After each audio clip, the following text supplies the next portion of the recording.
Yan guys, ang hapunan natin. Ito, meron tayong nilagang kamote na may tanglad. Tapos ito yung isda. Ito, tapos ito yung pipino.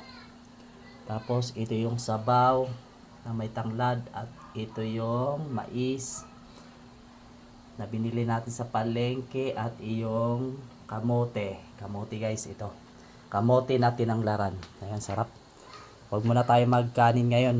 Kasi bawas-bawas tayo. Bawas-bawas tayo sa kanin sa gabi. Alright, let's go. Let's go.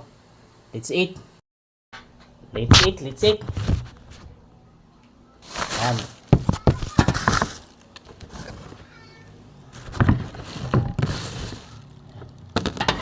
Yan. Kain na tayo. Meron tayong